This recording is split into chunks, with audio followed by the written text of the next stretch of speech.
Pastor Samuel Pereira, supervisor da nossa congregação em Cidade Oeste 1. Pastor Samuel Pereira entregando a palavra do Senhor. Glória a Deus. Desejo saudar os irmãos com a paz do Senhor. Amém. Meus irmãos, felizes de poder, em mais uma rica oportunidade como essa, em uma manhã de domingo, estar aqui nesse santuário, juntamente com essa igreja amável, para junto nós louvarmos o nome santo do Senhor e também, meus irmãos, compartilharmos daquilo que o Senhor tem colocado em nosso coração para nós vivenciarmos juntamente com a igreja do Senhor Jesus. Agradeço ao pastor Carlos Otávio pela confiança de nos convidar a estar aqui com os amados irmãos. Domingo passado eu estava vendo a ministração do irmão Will, domingo à noite, né? E ele começou dizendo: rapaz, eu estou com o coração quase saindo pela boca, né? Agora eu estou entendendo por que é que ele disse isso, né? Porque aqui a gente entende a responsabilidade de estar na nossa igreja mãe e muito honrado, mas acima de tudo entendendo a grande responsabilidade que é ministrar a palavra do Senhor. Eu convido a igreja para abrirmos a Bíblia Sagrada no segundo livro da Bíblia, o livro do Êxodo, capítulo de número 32, o verso 19 até o verso de número 24, meus irmãos, um texto que nos fala sobre Moisés quebra as tábuas do testemunho. Hoje pela manhã nós estamos nos reunidos por ocasião da Santa Ceia do Senhor, e é um momento de reflexão sobre que tipo de culto, que tipo de cristianismo nós temos vivenciado, e a palavra do Senhor ela é muito forte ao nos falar dentro desse texto. Êxodo capítulo 32, a partir do verso 19, diz-nos assim a palavra de Deus: e aconteceu que chegando ele ao arraial, e vendo o bezerro e as danças, acendeu-se o furor de Moisés, e arremessou as tábuas das suas mãos, e quebrou-as ao pé do monte. Tomou o bezerro que tinha feito, queimou no fogo, moendo até que se tornou em pó, e o espargiu sobre as águas, e deu-os a beber aos filhos de Israel. Moisés disse a Arão: que tem feito este povo que sobre ele trouxeste tamanho pecado? Verso 22, então disse Arão: não se acenda a ira do meu senhor, tu sabes que este povo é inclinado ao mal, e eles me disseram: faze-nos deuses que vão adiante de nós, porque não sabemos o que sucedeu a este Moisés, a este homem que nos tirou da terra do Egito. Então eu lhes disse: quem tem ouro, arranque-o, e deram-mo, e lancei-o no fogo, e saiu este bezerro. Louvado seja o nome santo do Senhor. Meus amados irmãos, nós estamos diante de um texto que nos narra um acontecimento trágico na história do povo hebreu. O segundo livro da Bíblia Sagrada narra a saída dos filhos de Israel em caminho até a terra prometida. E aqui no livro do Êxodo, os primeiros acontecimentos vão surgir após esta caminhada.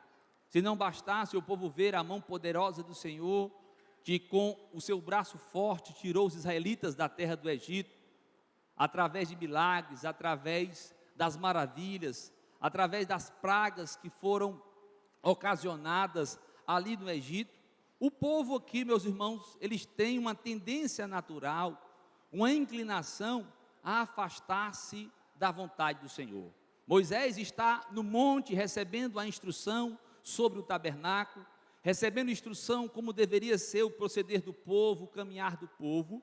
E aí, meus irmãos, nessa ausência de Moisés, o seu irmão Arão é incentivado pela multidão a construir um bezerro de ouro. E esse bezerro de ouro, ele seria então adorado pelos judeus, pelos hebreus, como sendo o bezerro que havia tirado o povo de Israel da terra do Egito. Pensando, meus irmãos, num texto como este, e trazendo para a nossa realidade dos dias atuais, nós começamos a meditar, meus irmãos, com a singela preocupação, quando muitas vezes nós estamos procurando buscar um substituto para Deus, porque nós estamos vivendo num período chamado do secularismo, onde os padrões do mundo, os comportamentos do mundo, muitas vezes tem influenciado o nosso modo de ser. A palavra de Deus é o nosso manual de regra, fé e prática, mas muitas vezes com essa necessidade de aceitação, nós começamos a buscar substitutos para Deus.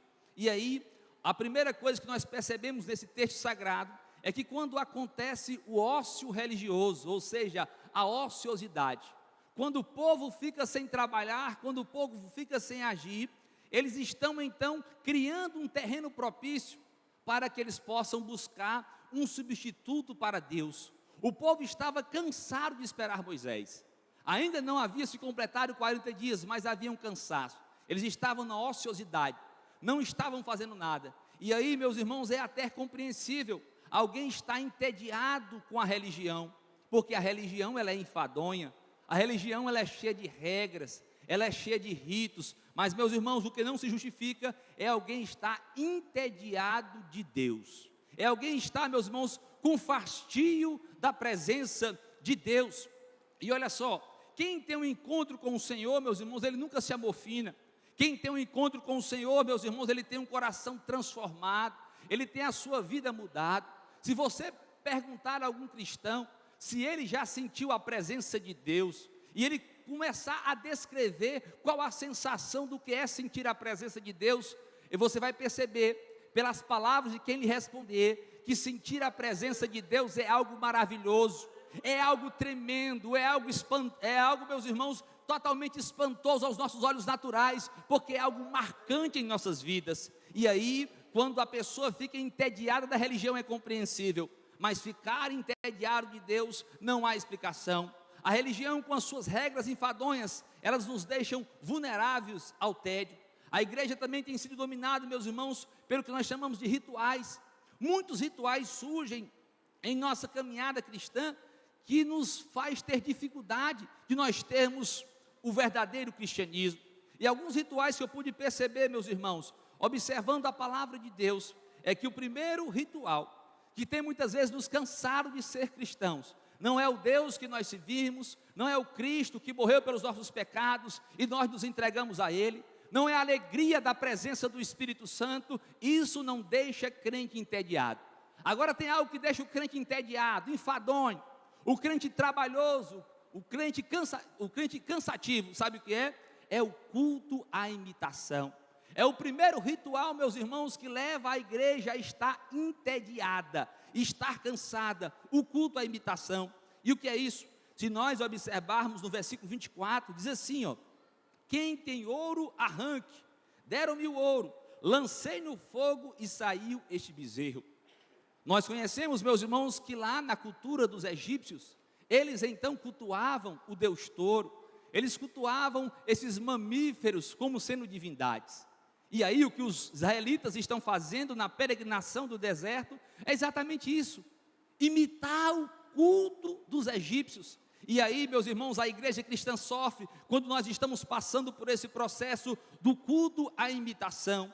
Ora só, meus irmãos, é característica de imaturidade. Quando a igreja cristã quer imitar o mundo, é imaturidade. Eu tenho um filho, meus irmãos, que tem 2 anos e 4 meses. Se eu fizer qualquer coisa em casa, o meu filho quer me imitar. Se eu pegar a caixa de ferramentas, começar a mexer alguma coisa, trocar uma tomada, uma lâmpada, o meu filho tem 2 anos e 4 meses, ele quer me imitar igualzinho o que eu faço. Ele pega aquela chave de fenda, ele coloca aqui pertinho da fralda dele, ele começa a cutucar os instrumentos. Por quê? Porque é da criança, é natural da criança o ato de querer imitar. E quando a igreja quer imitar o mundo com os seus rituais, quando a igreja quer imitar o mundo com o seu estilo de vida, a igreja está demonstrando, sabe o quê? Imaturidade. A igreja está demonstrando, meus amados irmãos, sabe o quê? Está demonstrando que ainda é infantil, que é pueril nas suas atitudes. Sabe por quê? Onde a igreja tem imitado o mundo, eu vou dizer para os irmãos, quando mestres de cerimônias, pessoas do mundo do entretenimento agora são líderes de igreja, não são mais pessoas consagradas por Deus, pastores, homens usados por Deus, mas são agora animadores de plateias, pessoas que levam as multidões ao entretenimento. E a igreja cristã tem levado multidões ao ócio e ao tédio religioso, porque a igreja tem falhado ao fazer isso, imitar o mundo, meus irmãos. Se nós observarmos no século 17, século 18, quem ditava a maneira de cantar as canções da sociedade era a igreja. Os grandes nomes da música clássica, como Beethoven, Mozart, Sebastian Bach, eram homens que tinham uma grande capacidade na elaboração dos seus concertos musicais. Na igreja se cantavam-se essas grandes canções, e aí a sociedade passava a imitar a igreja, porque a igreja tinha um alto padrão naquele seu estilo do canto, do classicismo, e aí a sociedade imitava a igreja. Mas hoje, meus irmãos, nós estamos apenas copiando o que está ao nosso redor. Hoje na igreja, meus irmãos, nós temos rock, nós temos pagode, nós temos forró, temos sertanejo universitário. E aí, irmão Samuel, é pecado essas coisas? Não é que seja pecado. O que é pecado, meus irmãos, é a nossa capacidade criativa. E nós estamos querendo imitar o mundo, queremos enfeitar os nossos cultos com as coisas do mundo. Sabe por quê? Porque existe o ritual do culto à imitação. A semelhança do que os filhos de Israel fizeram na terra do Egito, nós estamos querendo imitar o mundo. E aí, meus irmãos, não para por aí. Na literatura, nós podemos observar muito bem que hoje nós temos muitos livros que nos falam sobre autoajuda. Nós temos livros que nos falam sobre ficção.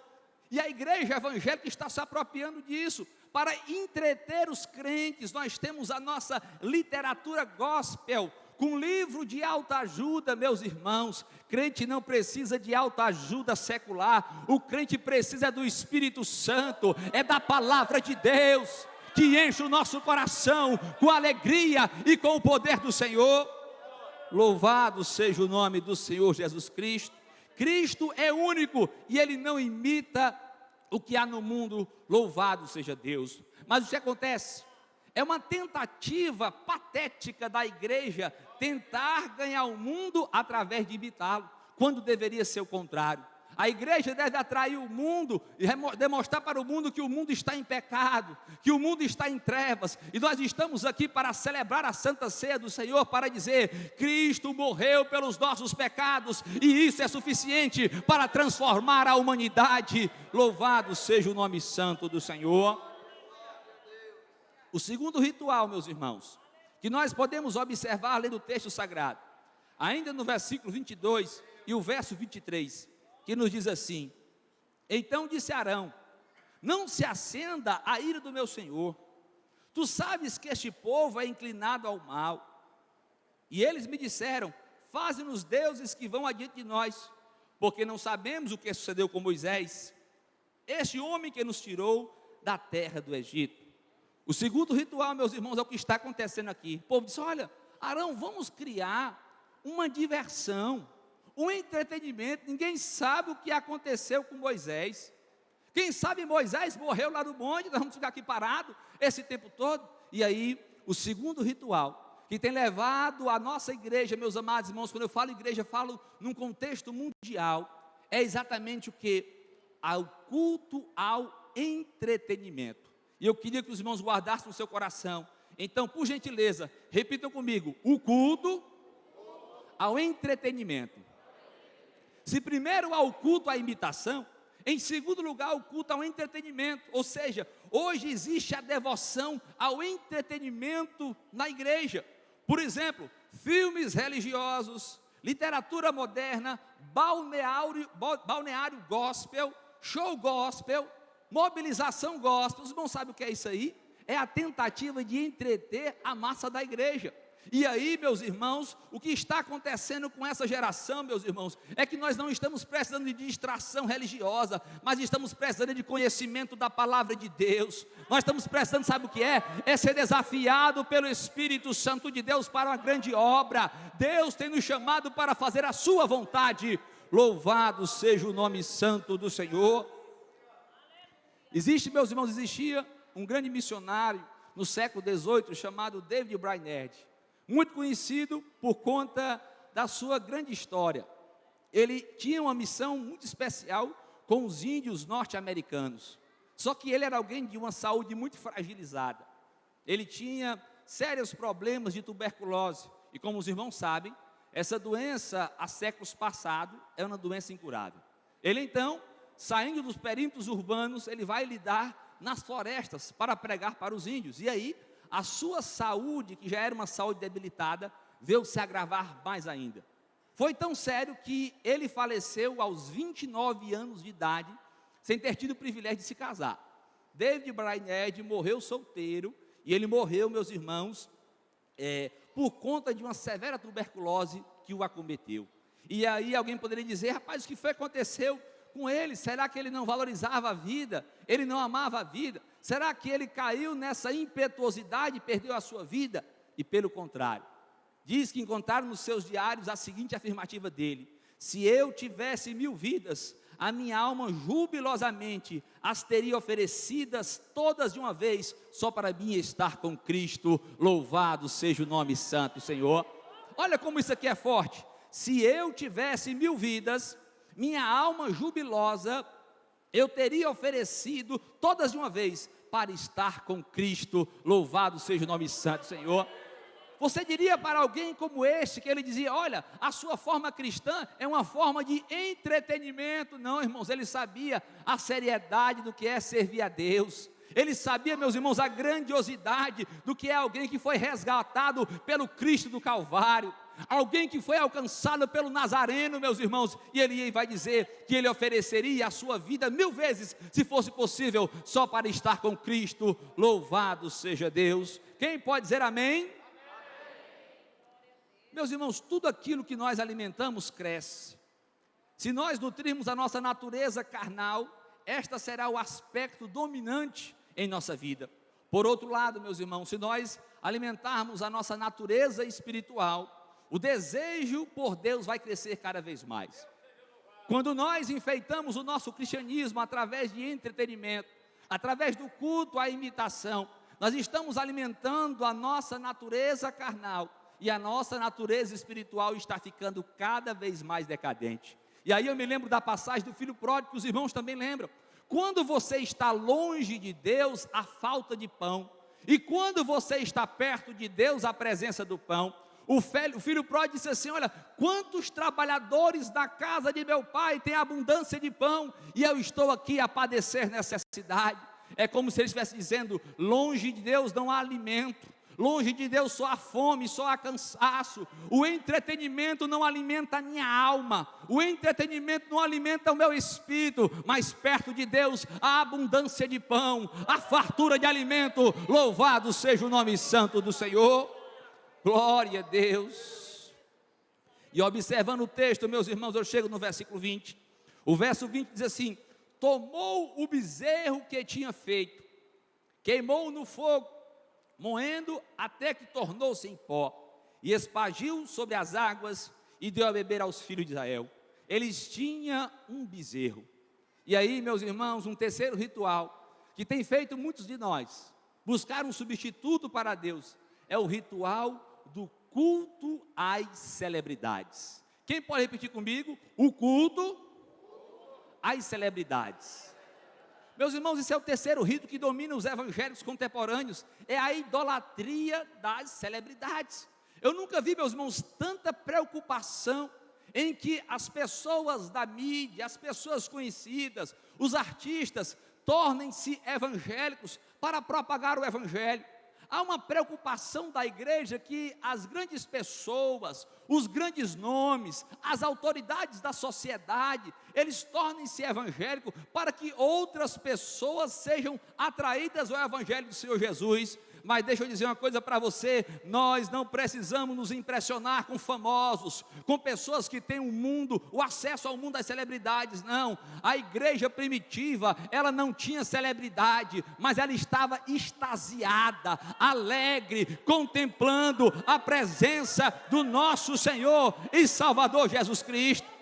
O que deixava o povo encantado não era porque no culto tinha uma personalidade, um artista, meus irmãos, de uma grande emissora. Não, o que alegrava os irmãos era a presença do Espírito Santo de Deus.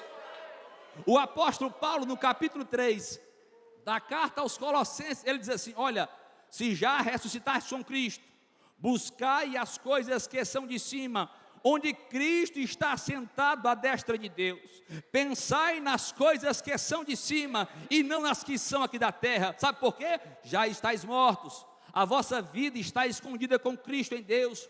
Quando Cristo, que é a nossa vida, se manifestar, então também vós vos manifestareis com Ele em glória, louvado seja o nome santo do Senhor.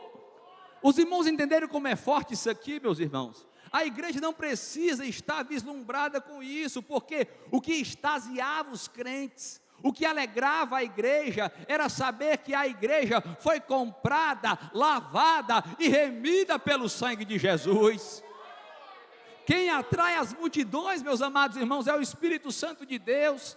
Tem uma passagem que eu gosto muito, Atos capítulo 8, Felipe está pregando o evangelho em Samaria. O que acontece, meus irmãos?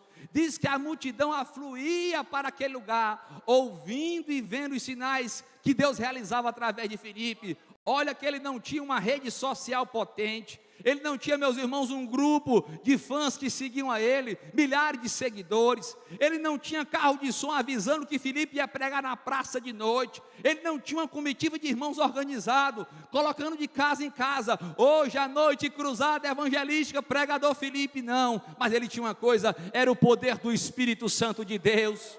As multidões vinham, não precisava de celebridade, sabe por quê? Ele estava cheio do Espírito Santo de Deus, e as pessoas se derramavam na presença do Senhor. Quem pode louvar a Deus por isso, meus irmãos?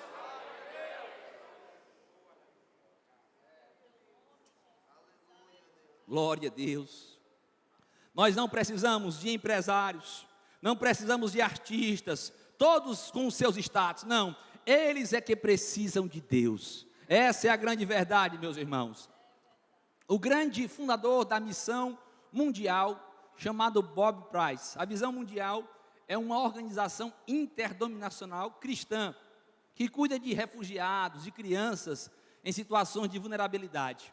E esse homem, por mais de 50 anos, ele carregava uma Bíblia, levando o cristianismo para pessoas que estavam em vários países, passando por várias dificuldades, vários problemas, cuidando de crianças, adolescentes. E aí, ao falecer, encontraram em sua antiga Bíblia, que o acompanhou por décadas, uma frase, meus irmãos, muito forte. Lá estava na Bíblia de Bob Price, o fundador da Visão Mundial. Ele dizia o seguinte: que o meu coração se quebrante com as coisas que quebrantam o coração de Deus. Olha que afirmação forte. Que o meu coração se quebrante com as coisas que quebrantam o coração de Deus. Meus irmãos, o que será que o nosso coração cristão tem se quebrantado? Será quando existe o culto à imitação? Será quando existe o culto ao entretenimento? O culto às celebridades? Ou será, meus irmãos, que o nosso coração não se quebranta em saber que 10% da nossa população brasileira é escravizada pelo álcool? Saber, meus irmãos, que existem milhares de viciados em drogas em nosso país. Pensar, meus irmãos, na causa do menor abandonado. Pensar, meus irmãos, nos doentes terminais. Em milhões de brasileiros que passam fome todos os dias. Será que nós não quebramos o nosso coração? Nós estamos tão preocupados com algo grande. Estamos tão preocupados, meus irmãos, em mostrar o nosso poder, a nossa força, a grandeza de quem nós somos, que nós esquecemos de quebrantar o nosso coração com aquilo que quebranta o coração de Deus.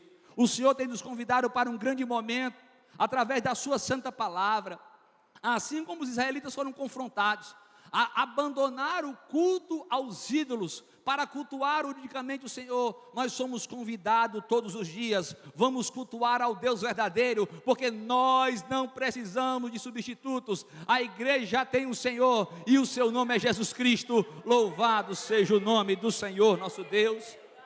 Glória a Deus. O que acontece, meus irmãos? Está havendo uma adoração no altar errado. A igreja evangélica de hoje, ela tem reverenciado outros deuses. Por exemplo, nós estamos vivendo um momento muito crucial, quando falamos sobre o altar do marketing. Nós estamos no momento onde muitos acham que a publicidade e o marketing é a solução para todos os nossos problemas. Vamos encher os nossos templos, vamos encher nossas congregações, nossas igrejas, basta ter uma equipe boa de marketing, e aí nós vamos divulgar a nossa igreja, e vamos encher, lotar os nossos bancos de novos fiéis. Quando na verdade, meus irmãos, o que enche a igreja de um povo sadio, alimentado, abençoado, é o Espírito Santo do Senhor. A igreja, meus irmãos, ela é sustentada pelo Espírito Santo do Senhor, aquele que nos salvou, que nos resgatou, que nos encheu com a sua graça, com o seu poder e com o seu Espírito Santo. Louvado seja Deus. Nós parece, meus amados irmãos, que nós esquecemos como Deus age. Nós queremos que tudo ocorra no nosso cronograma, na nossa agenda, mas deixa eu dizer uma coisa: Deus não obedece à nossa agenda, porque Ele já tem a sua agenda. Deus é quem traça os planos para a sua igreja e para o seu povo, meus irmãos. E aí, eu me lembro de uma história muito bonita, é um de missionário chamado Meredith Melody. Esse missionário, ele foi muito amigo do pastor Russell Shedd, muito conhecido em solo brasileiro. Eles eram colegas de seminário, estavam nos Estados Unidos estudando, eram colegas de doutorado, e ele colocou no coração, o Meredith, colocou no coração o desejo de trabalhar com os índios aqui no Amazonas, uma tribo indígena chamada Aucas, no Alto Amazonas, uma região de pouco acesso, uma região muito difícil. E quando ele concluiu seu doutorado, o pessoal dizia: Meredith, por que você vai fazer um negócio desse? Como é que você vai deixar tantos estudos para estar no meio de uma tribo, no meio de uma mata? O que é que o evangelho vai crescer com isso, quando você estiver no meio da mata? Você com seus estudos pode estar num centro urbano, numa agência missionária, pode estar liderando uma grande igreja, você tem cabedal para isso. E aí, meus irmãos, ele começa a dizer que a sua missão, que a sua chamada era para aquela grande obra. E para a surpresa de todos, o que aconteceu? 6 anos depois, aquele homem que entregou toda a sua vida, o seu currículo para os índios lá do Amazonas, ele foi encontrado morto, boiando em um rio. E aí o escândalo: meu Deus do céu, o que foi que aconteceu? Como é que um homem como este, tão preparado, podendo estar na frente da igreja, ajudando, preparando novas lideranças, ele vai morrer junto com os indígenas? Existia um grupo de índios totalmente arredios, a presença do homem branco, e até que depois de muitas perseguições, com 6 anos na tribo, ele foi assassinado. E aí as pessoas questionavam a decisão que Meredith tinha tomado, de estar naquela tribo, entre os índios Aucas, no Alto Amazonas. 6 anos depois, ele é encontrado morto. Mas, meus irmãos, nós não entendemos os desígnios de Deus. Se tivéssemos um grupo estrategista de marketing, nós possamos muitas vezes tratar o futuro, o que nós vamos fazer, como vamos nos organizar. Mas aquele homem, quando morreu, não sabia o resultado da sua obra missionária. Sabe por quê? 44 anos depois, está havendo uma conferência de pastores em Amsterdã, na Holanda. Está presente 10.600 evangelistas de todo o mundo, para uma grande conferência de missões, pensando o cristianismo para o século XX. E dentre os preletores está ali um índio amazonense, que estava pregando a palavra de Deus, anunciando para os homens, testificando. E, meus irmãos, sabe quem era esse índio? Foi o mesmo que assassinou aquele missionário, 44 anos. Ele entregou a sua vida para morrer pela causa do evangelho. Ele morreu pelo evangelho, meus irmãos, porque ele sabia que mesmo sem nós entendermos os desígnios de Deus, mesmo sem nós entendermos, meus irmãos, a nossa ação humana, Deus tem os seus propósitos definidos. E é por isso que nós estamos preocupados com o futuro. Mas além de estarmos preocupados com o futuro, vamos deixar tudo na mão do Senhor nosso Deus, porque é Ele quem dirige os nossos passos, é Ele quem conhece o nosso futuro. Louvado seja Deus. Quem pode dizer amém? Muitos também, meus irmãos, prestam culto ao altar do dinheiro. Primeiro é o marketing, depois é o altar ao dinheiro. A obra de Deus precisa de dinheiro, nós sabemos disso, meus irmãos, sem ela não dá para se fazer. Os projetos, nós precisamos de dinheiro, é verdade, mas eu vou dizer, meus irmãos, que o nosso Deus, Ele supre as nossas necessidades. Ainda que falte o dinheiro material, a obra de Deus não vai parar, sabe por quê? Porque o nosso Deus é o Senhor desta obra, e Ele prometeu aos seus discípulos que as portas do inferno não prevalecerão contra a igreja do nosso Senhor e Salvador Jesus Cristo. Quem pode dizer amém? O dinheiro é um meio, não pode ser o objetivo final, essa é a grande verdade. E por último, meus irmãos, um altar errado que muitos estão adorando é chamado o altar da movimentação. Primeiro temos o altar do marketing, o altar ao dinheiro e o altar da movimentação. Temos uma geração que precisa excessivamente estar sendo estimuladas. Seus sentimentos, eles não são profundos, porque eles sempre precisam estar sendo induzidos por ações externas e internas e extravagantes. A igreja, meus irmãos, que vive de eventos, ela perdeu a sua essência. Eventos é muito bom, festa é muito bom, mas acima de tudo, o que mantém uma igreja de pé é a presença do Espírito Santo de Deus. Porque ainda, meus amados irmãos, que você pertença a uma congregação humilde, uma congregação, meus irmãos, que não tem condição de fazer grandes eventos, de chamar pregadores e celebridades, eu quero vos dizer, o Espírito Santo continua salvando naquele lugar, famílias são restauradas, sabe por quê? Porque é o Espírito Santo que sustenta a igreja do Senhor Jesus Cristo. Quem pode dizer amém, meus irmãos? E agora, irmão Samuel, que palavra é essa, domingo de manhã, culto da família, né? Culto Dia das Mães. Olha só, nem tudo está perdido, meus irmãos, pelo contrário, a ajuda disponível, sabe por quê? Existe um despertamento de Deus, há um despertamento, e esse despertamento é possível. Deus nos pode fazer compreender aquilo que é o mais importante para a nossa alma, mais do que 10 anos de estudo diligente. Você pode passar 10 anos trancado dentro do seu escritório, estudando livros e mais livros, pensadores e mais pensadores, mas Deus pode levantar do seu coração, e você pode compreender em um só momento, como Deus quer movimentar o seu povo, como Deus quer despertar a sua igreja, como Deus quer fazer um milagre sobre nossas vidas. Louvado seja o nome do Senhor Jesus. Quem pode dizer amém, meus irmãos? E para concluir, cito aqui o exemplo do grande líder do movimento missionário, chamado Conde Zinzendorf. Ele, um dia, viajando nas suas missões, ele se encontrou com um quadro de Jesus, e abaixo do quadro existia a seguinte inscrição: eu fiz isto por ti, o que fazes tu por mim? Olha só, no contexto europeu, eu fiz isto por ti, e o que fazes tu por mim? E ali ele tomou uma decisão muito radical. Ele disse o seguinte: eu tenho amado por longo tempo. Todos nós temos amado Jesus, nós amamos Jesus, amamos sua palavra, amamos a igreja, amamos nossos pastores, amamos, meus amados irmãos, nossa forma de ser cristão. Entretanto, meus irmãos, olha como isso aqui é forte: tenho amado por longo tempo, mas realmente nada tenho feito por ele. De agora em diante farei tudo o que me seja dado a fazer. Olha que atitude linda. Meus irmãos, nós amamos a Deus, amamos sua palavra, mas nós temos feito muito pouco. Nossos braços muitas vezes estão cruzados, muitas vezes nós estamos, meus irmãos, descansados, quando muitas vezes há um surgimento de um movimento de Deus para nos despertar deste sono. Assim como o profeta Isaías dizia: desperta, desperta, que a nossa atitude seja como esse grande líder, meus irmãos, tudo que me for dado a fazer pelo Senhor, que eu possa fazer, para que a minha igreja possa prosperar mais e mais, para a glória e louvor do nome santo do Senhor Jesus. Se depender de mim, a minha igreja vai adiante. Se depender de mim, a minha igreja vai prosperar mais ainda. Sabe por quê, meus amados irmãos? Eu fui comprado e lavado pelo sangue de Jesus. Eu não preciso de substituto para Deus, não preciso recorrer ao culto à imitação, ao entretenimento. Não, meus irmãos, sabe por quê? Eu fui comprado pelo Cordeiro de Deus, que tira o pecado do mundo, e o que eu puder fazer pelo Senhor, que o Senhor possa me gastar na sua presença, para a glória